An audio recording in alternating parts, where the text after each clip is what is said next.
दोस्तों, आज मैं आप सभी के सामने एक ऐसी साइंस फिक्शन मूवी की एक्सप्लेनेशन लेकर आया हूं जिसमें इंसानी दिमाग और इसकी क्षमताओं के बारे में काफ़ी अच्छे से बताया गया है। इस मूवी में बताया गया है कि अगर हम इंसान अपने दिमागी क्षमता का 100% तक इस्तेमाल करें तो हम किस हद तक स्ट्रॉन्ग और इंटेलिजेंट बन सकते हैं। मूवी को ठीक तरीके से एक्सप्लेन करने के लिए मैं पहले आपको इस मूवी के एक कैरेक्टर प्रोफेसर सैमुअल नॉर्मन के बारे में बता देता हूँ।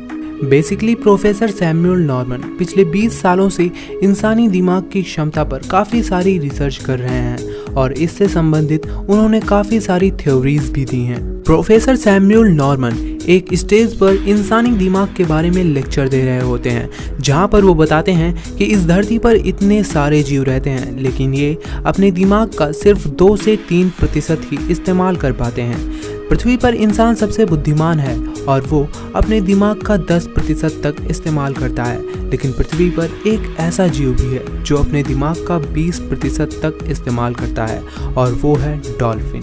20% दिमाग इस्तेमाल करने की वजह से डॉल्फिन अपने इकोलोकेशन सिस्टम का इस्तेमाल कर पाती है, जो इंसानों के द्वारा इजाद की गई सभी सोनारों से कहीं ज़्यादा एफिशिएंट है।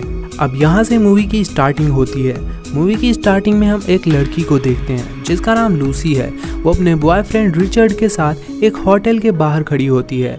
रिचर्ड लूसी को एक ब्रीफकेस देता है और कहता है कि इस बैग को होटल के अंदर जाकर मिस्टर जैंग को दे देना, ये सिर्फ 2 मिनट का काम है। लूसी कहती है कि आज मुझे बहुत काम है, इसीलिए काम तुम ही कर लो। रिचर्ड कहता है कि इस काम के बदले हमें $1000 मिलेंगे, $500 मैं तुम्हें दे दूंगा। लूसी कहती है कि इतने छोटे से काम के लिए $1000, ज़रूर इस बैग में कोई इल्लीगल चीज़ है, मुझे इन सब चीज़ों में नहीं पड़ना। और ये कहकर वो यहाँ से जाने लगती है। तभी रिचर्ड लूसी के हाथ से एक जंजीर द्वारा उस ब्रीफकेस को बांध देता है। लूसी कहती है कि तुरंत इस ब्रीफकेस को मेरे हाथ से निकालो। तब रिचर्ड कहता है कि मेरे पास इसकी चाबी नहीं है, सिर्फ मिस्टर जैंग ही इसे खोल सकते हैं। इसीलिए अब ना चाहते हुए भी लूसी को होटल के अंदर जाना पड़ता है। वो होटल के रिसेप्शन पर जाकर मिस्टर जैंग के लिए पूछती है। तभी मिस्टर जैंग के कुछ आदमी यहाँ आते हैं। आते ही वो रिचर्ड को गोली मार देते हैं और लूसी को पकड़कर अपने साथ ले जाते हैं। अब लूसी के सामने मिस्टर जैंग आता है। लूसी काफ़ी ज़्यादा डरी थी और वो मिस्टर जैंग से कहती है कि प्लीज़ मुझे छोड़ दीजिए, मैंने कुछ भी नहीं किया, मैं तो रिचर्ड के कहने पर आपको ये ब्रीफकेस देने के लिए यहाँ आई थी। तब जैंग उसे एक कोड देता है जिससे ब्रीफकेस को खोला जा सकता है। कोड देकर जैंग और उसके सभी आदमी छुप जाते हैं। लूसी कहती है कि क्या इसमें कोई ख़तरनाक चीज़ है? तब जैंग कहता है कि नहीं, पर हमें रिचर्ड पर भरोसा नहीं। जैंग के आदमी लूसी पर गन तान देते हैं और कहते हैं कि जल्दी से इस ब्रीफकेस को खोलो। अब ना चाहते हुए भी लूसी को ये ब्रीफकेस खोलना पड़ता है। इस ब्रीफकेस में उसे 4 पैकेट नीले रंग का पाउडर मिलता है। ये बात लूसी जैंग को बताती है। जैंग उसके पास आता है और कहता है कि मैं तुम्हें एक जॉब देना चाहता हूँ। लूसी कहती है कि मुझे जॉब की ज़रूरत नहीं है। तभी मिस्टर जैंग का एक आदमी लूसी को एक पंच मारता है जिससे वो बेहोश हो जाती है। जब उसे होश आता है तो वो देखती है कि उसके पेट का ऑपरेशन किया गया है। वो पूछती है कि तुमने मेरे पेट के साथ क्या किया? तब मिस्टर जैंग का आदमी उसे बताता है कि हमने तुम्हारे बॉडी पार्ट्स नहीं निकाले हैं, बल्कि एक ड्रग्स का पैकेट तुम्हारे पेट के ठीक नीचे डाला है। इस ड्रग का साइंटिफिक नेम CPH4 है। यहाँ पर लूसी के अलावा 3 और आदमी होते हैं जिनके पेट में वो ड्रग्स का पैकेट डाला गया था। मिस्टर जैंग का आदमी इन सबको पासपोर्ट्स और टिकट्स देता है और कहता है कि अगले 24 घंटे के अंदर आप अपने घर पहुँच जाएंगे, जहाँ पर हमारे आदमी आप सभी से ये ड्रग्स ले लेंगे और उसके बाद आप सभी अपनी आज़ादी के हकदार हैं। लेकिन अगर आप में से किसी ने भी चालाकी करने की कोशिश की या फिर किसी अथॉरिटी को इत्तला किया तो आप सभी की फैमिली के एड्रेस हमारे पास हैं। इसके बाद इन सभी के ऊपर एक काला कपड़ा बांधकर जैंग के आदमी इन्हें अपने साथ ले जाते हैं। जब लूसी को होश आता है तो वो देखती है कि वो एक हॉल में कैद है और उसके सामने 2 आदमी हैं। एक आदमी लूसी के साथ बदतमीजी करने की कोशिश करता है, तब लूसी उस पर वार कर देती है। इस बात से उस आदमी को काफ़ी ज़्यादा गुस्सा आ जाता है और वो लूसी को काफ़ी बुरी तरीके से मारता है। उसके पेट पर काफ़ी लात मारता है। इस वजह से लूसी के पेट में जो ड्रग्स का पैकेट था वो लीक हो जाता है। वो दोनों आदमी लूसी को यहाँ अकेला छोड़कर चले जाते हैं। उस ड्रग्स की वजह से लूसी के अंदर काफ़ी सारी रिएक्शंस होने लगती हैं और उसकी आंखें नीली हो जाती हैं। वहीं अब सीन शिफ्ट होती है प्रोफेसर सैमुअल नॉर्मन की तरफ, जहां पर वो लेक्चर के दौरान बताते हैं कि हर एक इंसान में 100 अरब से भी ज़्यादा न्यूरॉन्स होती हैं, जिनमें से केवल 15% ही एक्टिवेटेड हैं। हमारे पास इंफॉर्मेशन का एक ऐसा विशालकाय नेटवर्क है जिस तक हमारी कोई पहुंच नहीं है। वो बताते हैं कि अगर इंसान अपनी दिमागी क्षमता का 20% इस्तेमाल करे तो वो अपने शरीर का पूरी तरीके से नियंत्रण पा सकता है और अपने शरीर की सारी जानकारियाँ हासिल कर सकता है। इसके बाद अगर इंसान अपने दिमाग का 40% इस्तेमाल करे तो वो दूसरे लोगों को कंट्रोल कर सकता है और किसी भी मैटर यानी कि पदार्थ को भी कंट्रोल कर सकता है। यहाँ पर एक लड़का प्रोफेसर से पूछता है कि क्या होगा अगर कोई अपनी दिमागी क्षमता का 100% तक इस्तेमाल कर ले। तब प्रोफेसर कहते हैं कि इसका तो मुझे भी कोई अंदाज़ा नहीं है। वहीं शीन शिफ्ट होती है लूसी की तरफ, जो अब पूरी तरीके से बदल चुकी थी। वो चुपचाप उठती है और एकदम शांत होकर कुर्सी पर बैठ जाती है। तभी यहाँ पर एक आदमी आता है। जैसे ही वो आदमी लूसी के क्लोज आता है, लूसी उस पर हमला कर देती है और उसी की गन से उसे शूट कर देती है। इसके बाद वो वहाँ से बाहर आती है और सभी गुंडों को ख़त्म कर देती है। एक गोली लूसी को भी लग जाती है, पर इस गोली से लूसी को ज़रा सा भी दर्द नहीं हो रहा था। लूसी को काफ़ी ज़्यादा भूख लग रही थी, इसीलिए वो मेज़ पर रखा सारा खाना अकेले ही खा जाती है। उसे जो गोली लगी थी उसे भी वो अपने हाथों से ही निकाल देती है। इसके बाद वो एक टैक्सी से हॉस्पिटल की ओर जाने लगती है।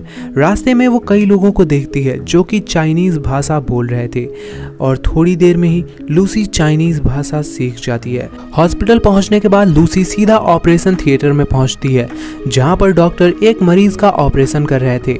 लूसी उस मरीज को गोली मार देती है। वो डॉक्टर से कहती है कि वैसे भी तुम उसे बचा नहीं पाते क्योंकि ट्यूमर पहले ही उसके स्पाइन की दाईं तरफ चला गया था। वो डॉक्टर से कहती है कि किसी ने मेरे पेट में ड्रग्स का एक पैकेट डाल दिया है और ये लीक हो रहा है। मैं चाहती हूँ कि तुम इसे निकालो। इसके बाद डॉक्टर उसके पेट से ड्रग्स निकालने लगते हैं। लूसी अपनी माँ को कॉल करती है। वो कहती है कि मुझे सब कुछ महसूस हो रहा है, ये स्पेस, ये हवा, ये वाइब्रेशंस, ग्रेविटी, मैं सब कुछ महसूस कर सकती हूँ। इस बात से उसकी माँ काफ़ी हैरान होती है। इसके बाद डॉक्टर उस ड्रग्स के पैकेट को निकाल देते हैं। ये पैकेट अब आधा ही बचा था। वो लूसी से पूछते हैं कि आखिर ये है क्या। तब लूसी बताती है कि ये CPH4 है। इस बात से डॉक्टर काफ़ी हैरान हो जाता है। लूसी के पूछने पर वो बताता है कि गर्भवती औरतें अपनी प्रेगनेंसी के 6ठे हफ्ते में CPH4 उत्पन्न करती हैं, लेकिन बहुत ही कम मात्रा में। ये शिशु के लिए एटॉमिक बॉम्ब जैसी एक्स्ट्रा एनर्जी देता है जिससे उसकी हड्डियों का विकास हो सके।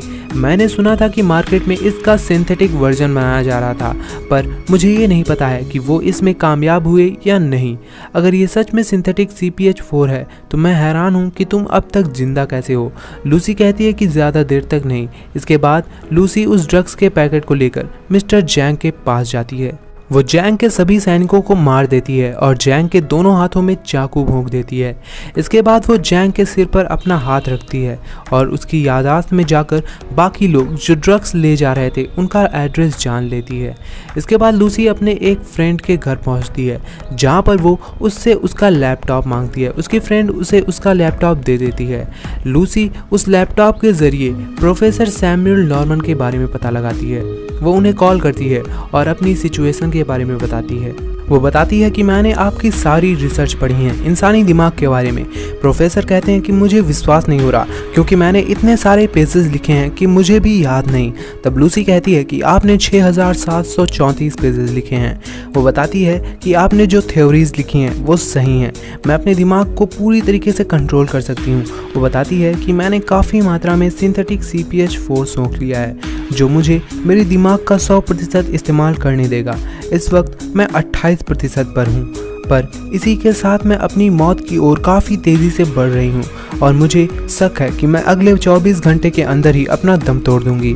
लूसी प्रोफेसर को बताती है कि मैं टीवी, रेडियो, मोबाइल, इन सभी चीज़ों को कंट्रोल कर सकती हूँ। वो प्रोफेसर को ये प्रूव करके भी दिखाती है। वो प्रोफेसर से कहती है कि अगले 12 घंटों के अंदर मैं आपके घर पहुँच जाऊँगी। लूसी पुलिस को उन आदमियों का पता दे देती है जो ड्रग्स लेकर जा रहे थे। इसी के साथ सीन शिफ्ट होती है एक प्लेन में, जहां पर लूसी उस प्लेन में बैठकर कहीं जा रही होती है। इसी दौरान लूसी थोड़ी सी शैंपेन पी लेती है, पर इसकी वजह से उसकी बॉडी काफ़ी अजीब तरीके से रिएक्ट करने लगती है। वो देखती है कि उसकी बॉडी धूल बनकर उड़ रही है। वो वॉशरूम में चली जाती है और बचे हुए CPH-4 को खा लेती है, इस उम्मीद में कि शायद वो बच जाए। लूसी यहीं पर बेहोश हो जाती है। जब उसे होश आता है तो वो देखती है कि वो एक हॉस्पिटल में है, जहां पर वो पुलिस ऑफिसर भी था जिसे लूसी ने ड्रग डीलर्स को पकड़ने के लिए कहा था। इसका नाम डेल रियो होता है।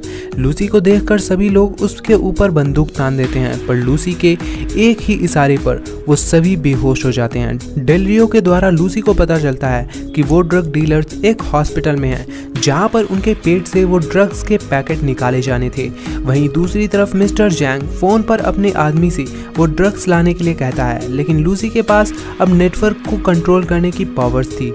वो उनकी बातें सुन लेती है और काफ़ी स्पीड में कार को चलाते हुए हॉस्पिटल की ओर बढ़ने लगती है। उसके साथ डेल रियो भी होता है। वहीं दूसरी तरफ जैंग के आदमी ड्रग्स लेकर यहाँ से जाने ही वाले होते हैं कि तभी यहाँ पर लूसी आ जाती है। वो उन सभी को कंट्रोल कर लेती है और उनसे वो ड्रग्स ले लेती है। इसके बाद वो प्रोफेसर की यूनिवर्सिटी की ओर निकल पड़ती है। इसी दौरान जैंग लूसी को देख लेता है और उससे बदला लेने के लिए अपनी पूरी आर्मी के साथ यूनिवर्सिटी की ओर निकल पड़ता है। वहीं दूसरी तरफ लूसी यूनिवर्सिटी पहुंच जाती है, जहां पर प्रोफेसर सैम्यूल और उनके कोलीग्स लूसी का वेट कर रहे थे। अपने शार्प माइंड से लूसी को पता चल जाता है कि जैंग और उसके आदमी यहाँ आ रहे हैं, इसीलिए वो डेल रियो को उन्हें रोकने के लिए कहती है और यहाँ प्रोफेसर सैम्यूल और उनके कोलीग्स को काफ़ी नई नई चीज़ें बताती है। वो बताती है कि हम इंसानों ने अपने अस्तित्व को सिंपल वे में समझने के लिए कई सारे पैमाने बनाए हैं, पर असल में नंबर्स और लेटर्स होते ही नहीं हैं। इंसान माप की यूनिट नहीं है और ये संसार मैथमेटिकल नियमों के द्वारा नहीं चलता है। माप की सिर्फ एकमात्र यूनिट है और वो है समय। तभी यहाँ पर डेल रियो आ जाता है। वो कहता है कि हम ज़्यादा देर तक जैंग और उसके आदमियों को नहीं रोक सकते। तब लूसी कहती है कि अब जाने का वक्त आ गया है। वो बाकी के तीनों पैकेट CPH-4 कंज्यूम करने का फैसला करती है। प्रोफेसर सैम्यूल उससे कहते हैं कि शायद तुम्हारी बॉडी इतना डोज नहीं एक्सेप्ट कर पाएगी और इतने ज़्यादा डोज की वजह से तुम्हारी मौत हो सकती है। तब लूसी कहती है कि मेरी सेल्स अपने बचाव के लिए लड़ेंगी। वो प्रोफेसर से कहती है कि मैं आपके लिए एक न्यू जनरेशन कंप्यूटर तैयार करूँगी जिसमें मैं अपना सारा नॉलेज डाउनलोड करूंगी। इसके बाद वो तीनों पैकेट CPH-4 को कंज्यूम कर लेती है। उसके शरीर से एक ब्लैक कलर का पदार्थ निकलता है और अपने पास की सभी चीज़ों को सोख लेता है। इसके बाद लूसी टाइम में पीछे जाती है, जहाँ पर वो डायनासोर्स को भी देखती है। वो टाइम ट्रैवल करके उस टाइम में पहुँचती है जब धरती का निर्माण नहीं हुआ था। अब लूसी अपने दिमाग का 99% इस्तेमाल कर रही थी। वो इस नॉलेज को न्यू जनरेशन कंप्यूटर में भी स्टोर कर रही थी। वो टाइम ट्रैवल करके ये भी देखती है कि आखिर इंसानों की उत्पत्ति कैसे हुई। वहीं दूसरी तरफ जैंग लूसी की बॉडी को गन पॉइंट पर ले लेता है और उसे शूट कर देता है, पर तब तक लूसी अपने दिमाग का 100% इस्तेमाल कर चुकी थी और वो यहाँ से गायब हो जाती है। तभी यहाँ पर डेल रियो आता है और वो जैंग को वहीं पर जान से मार देता है। वहीं प्रोफेसर सैम्यूल को उस एडवांस्ड कंप्यूटर से एक पेन ड्राइव मिलती है जिसमें लूसी का सारा नॉलेज था। डेल रियो पूछता है कि आखिर लूसी कहाँ है। तभी उसके फ़ोन में एक मैसेज आता है जिसमें लिखा होता है आई एम एवरीवेयर। और इसी के साथ ही ये मूवी यहीं पर ख़त्म हो जाती है। दोस्तों, ये एक high level science fiction movie है और अगर आप साइंस फिक्शन मूवीज़ के शौकीन हैं तो ये मूवी आपको ज़रूर देखनी चाहिए। मैं मिलता हूँ आपसे अगली वीडियो में, तब तक के लिए goodbye and take care.